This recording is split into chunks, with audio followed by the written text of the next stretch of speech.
Assalamualaikum warahmatullahi wabarakatuh. Pertemuan kali ini kita akan membahas tentang konsep dasar perencanaan keuangan Islam. Apa sih konsep dasar dari perencanaan keuangan Islam itu sendiri? Jadi, pada awal-awalnya kita pasti akan mendengar atau kita akan membahas tentang Sakinah Finance. Sakinah Finance itu maksudnya apa? Jadi kita harus tahu dulu pengertiannya. Pengertian dari sakinah adalah tentram, tenang. Seperti kalau kita hadir ke walimah atau pesta, pasti kita akan mengucapkan sakinah mawaddah warahmah ya gitu. Jadi kalau ini namanya sakinah finance. Jadi finance sendiri itu keuangan. Jadi kalau misalnya digabungkan, sakinah finance adalah kondisi ketenangan dalam keuangan. Atau kalau misalnya dalam konvensional dikenal dengan financial freedom. Jadi kebebasan finansial. Jadi maksudnya bagaimana? Jadi kalau misalnya kita sudah mengatur perencanaan keuangan kita sudah bagus, pasti kita akan mencapai financial freedom tadi itu atau sakinah finance tadi. Kondisi bagaimana kita itu mengalami ketenangan dalam keuangan. Kita tidak khawatir tentang keuangan kita karena kita sudah merencanakan keuangan kita dengan baik.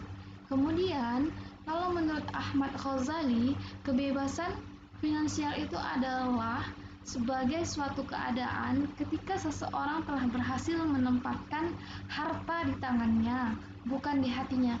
Maksudnya bagaimana? Jadi kalau misalnya kita sudah menempatkan harta itu di tangan kita, bukan di hati kita, jadi kita itu merupakan sudah termasuk dalam keadaan kebebasan finansial. Jadi kalau misalnya di hatinya pasti segala sesuatu itu jadi hambatan di hatinya gitu.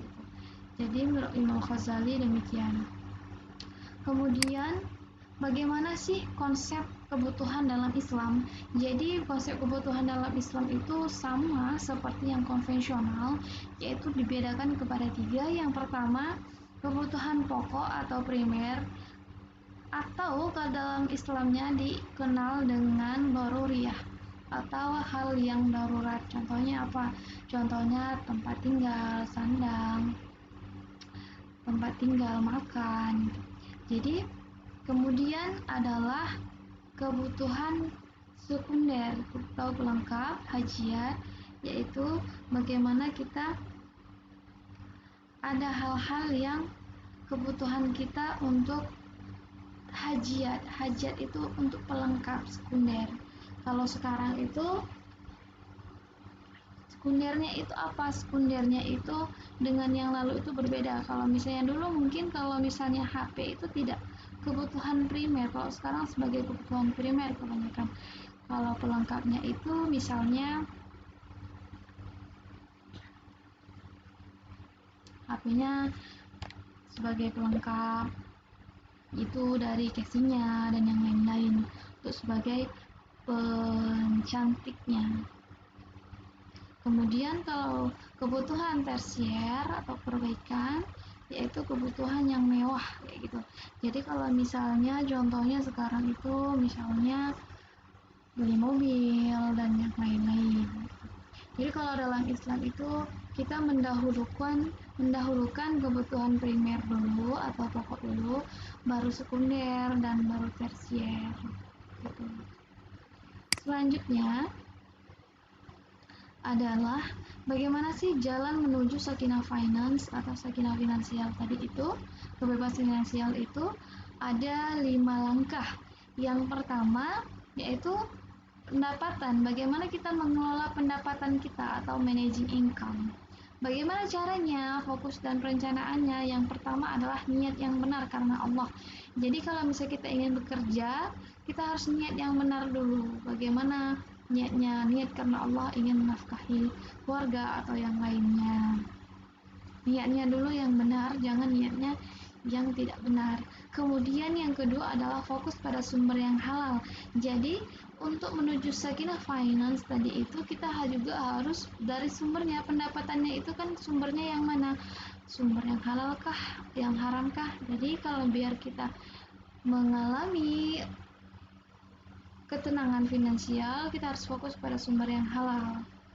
Kemudian yang ketiga yaitu memulai pekerjaan di waktu yang pagi. Jadi kalau misalnya kita ingin mendapatkan pendapatan yang baik, pasti kita harus mulai di waktu yang pagi. Karena apa? Banyak kita dengar kalau misalnya orang zaman dahulu kala itu mengatakan bahwasanya kalau misalnya kita tidak pagi-pagi, jadi rezekinya sudah dipatok ayam.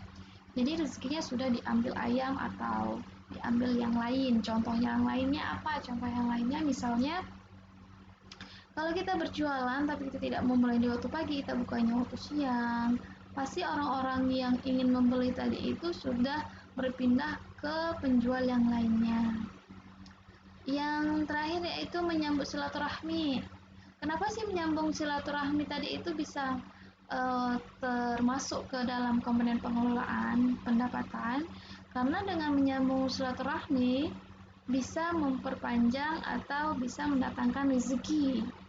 Misalnya ada kita yang baru selesai kuliah dan kita menyambung rezeki, bisa jadi kita akan ditawari pekerjaan atau kita bisa mendapatkan info lowongan kerja dengan silaturahmi itu. Silaturahmi ini tidak mesti berjumpa secara fisik ya. Jadi bisa bertemu dengan misalnya media online, misalnya chatting dan yang lain-lain. Kemudian komponen yang kedua yaitu pengeluaran, managing needs. Jadi kita memanage kebutuhan kita. Yang pertama yaitu apa? Prioritas. Kita harus memprioritaskan sesuai pengeluaran tersebut sesuai dengan prioritas kita. Misalnya seperti yang tadi, prioritas itu adalah harus yang darurat dulu. Contohnya apa? Contohnya misalnya jangan mendahulukan hal-hal yang tidak penting, tapi yang darurat, yang prioritas itu dikemudiankan. Misalnya kita harus beli dulu untuk makanan, baru kita beli baju gitu.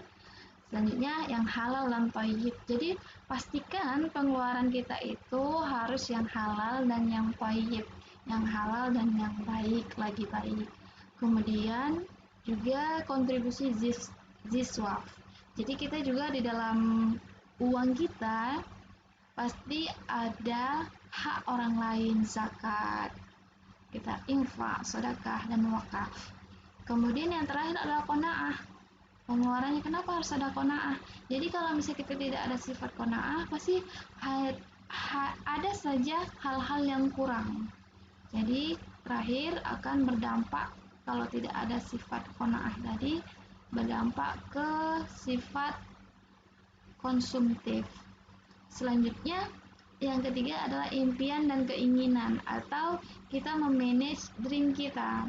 Bagaimana caranya? Budgeting, yaitu kita membudgetkan atau memplot-plotkan keinginan kita. Keinginan yang bagaimana di sini? Keinginan misalnya dalam waktu 3 tahun lagi kita ingin membeli laptop gitu. Atau kita ingin bepergian ke luar negeri. Jadi kita harus membudgetkan, kita harus memplotkan berapa tahun dan berapa lama. Kemudian muhasabah dan tobat. Jadi muhasabah ini maksudnya apa? Jadi muhasabah kata-kata yang lainnya yaitu ini adalah evaluasi.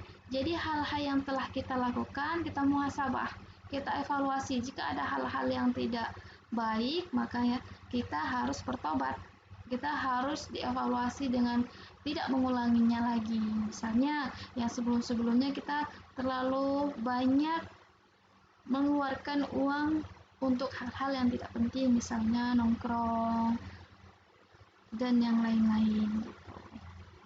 Itu kita harus tobat dan tidak melakukan kembali. Selanjutnya mengelola surplus. Jadi mengelola surplus itu, bagaimana mengelola surplus itu? Jadi kalau dalam keuangan itu kan ada defisit dan surplus. Jadi kalau defisit kekurangan uang, sedangkan surplus itu kelebihan uang. Bagaimana mulanya banyak bersyukur. Jadi kalau misalnya dengan surplus tadi itu, kita harus apa? Kita harus mengelolanya dengan baik. Dengan baik. Contohnya, misalnya, alhamdulillah ini ada lebih. Kita harus mengelolanya dengan lebih baik lagi, misalnya kita tabung dan yang lain-lain. Selanjutnya adalah managing contingency atau memanage dana darurat.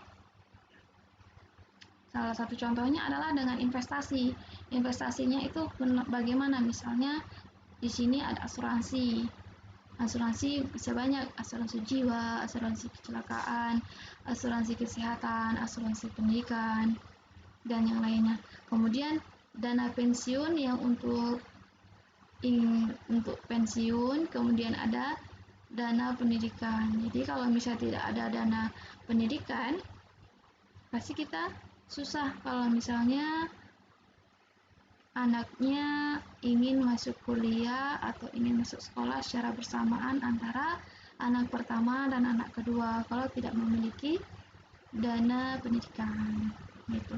Jadi kalau misalnya dari kelima ini sudah kita jalankan dengan baik, pasti kita akan mencapai yang namanya sakinah finansial. Selanjutnya adalah kenapa sih sebenarnya perencanaan itu diperlukan gitu. Yang pertama yaitu perencanaan keuangan penting karena hidup memang harus direncanakan. Misalnya, apa yang akan kita lakukan hari ini? Kalau kita tidak merencanakan, pasti hal-hal yang ingin kita capai itu tidak akan tergapai. Misalnya tujuan kita tidak ada tercapai. Kemudian yang kedua, karena setiap keluarga mempunyai impian dan cita-cita masing-masing. Setiap individu pasti mempunyai cita-cita masing-masing. Ada si A misalnya dia ingin umroh gitu. Ada yang si B inginnya pergi ke luar negeri gitu. Jadi mereka memiliki cita-cita masing-masing, impian masing-masing. Oleh karena itu, perencanaan setiap keluarga itu juga berbeda. Dan jika ingin mencapai yang diimpikan tadi itu juga dibutuhkan perencanaan keuangan, bagaimana menulisnya. Kemudian yang ketiga adalah agar terhindar dari hidup konsumtif. Jadi wabah modern sekarang itu kan segalanya serba konsumtif gitu. Jadi dengan ada perencanaan kita akan terhindar dari hidup konsumtif, hidup yang berpoya-poya. Yang keempat adalah agar dijauhkan dari hutang. Jadi di sini kalau misalnya tidak ada perencanaan, pasti di akhir bulan kita akan hutang. Banyak nih kalau misalnya awal bulan dia itu hidupnya konsumtif, hidupnya poya-poya, makan di kafe sampai habis uangnya. Namun untuk menyambung hidupnya sampai awal bulan lagi, dia hidup dari berhutang. Jadi diperlukanlah perencanaan tadi agar tidak terjadinya hutang-hutang tadi itu. Yang kelima, karena perencanaan keuangan merupakan bagian dari maqasid syariah. Jadi, perencanaan keuangan itu merupakan bagian dari tujuan-tujuan syariah. Jadi, maqasid syariah itu adalah tujuan dari syariah. Ada apa aja sih tujuan syariah itu? Jadi, tujuan syariah itu ada 5. Yang pertama adalah pemeliharaan agama atau hifzuddin. Contohnya, dengan kita sholat, mengaji, dan sebagainya itu kita memelihara agama kita, sholat, agama Islam kita. Kemudian yang kedua adalah pemeliharaan jiwa atau kehidupan. Contohnya apa? Contohnya kalau misalnya membunuh, adanya hukum bagi yang membunuh harus dibunuh gitu. Jadi kalau misalnya tidak ada hukumnya tadi itu, pasti seseorang itu dengan mudah hal-hal yang bisa mematikan kehidupan seseorang. Yang ketiga adalah pemeliharaan ilmu pengetahuan. Contohnya dengan apa? Dengan belajar. Jadi kalau dengan belajar kita pasti apa? Pasti kita akan selalu mengasah otak kita tadi itu.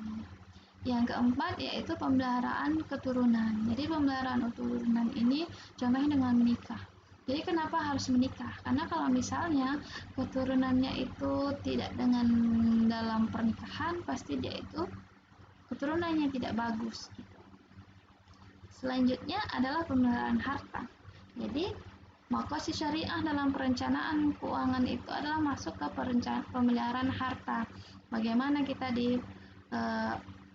diajarkan untuk mendapatkan halal dan menjauhkan yang haram. Halal haramnya bagaimana? Menghindari perilaku konsumtif. Jadi salah satu dari perencanaan keuangan itu adalah masuk ke dalam pemeliharaan harta. Jadi bagaimana kita untuk zakat, wakaf, dan yang lain-lainnya itu, pengelola keuangan itu masuk ke maqasid syariah yang pemeliharaan harta. Demikian, semoga ada yang mengerti. Kalau tidak mengerti bisa bertanya. Sekian, Assalamualaikum warahmatullahi wabarakatuh.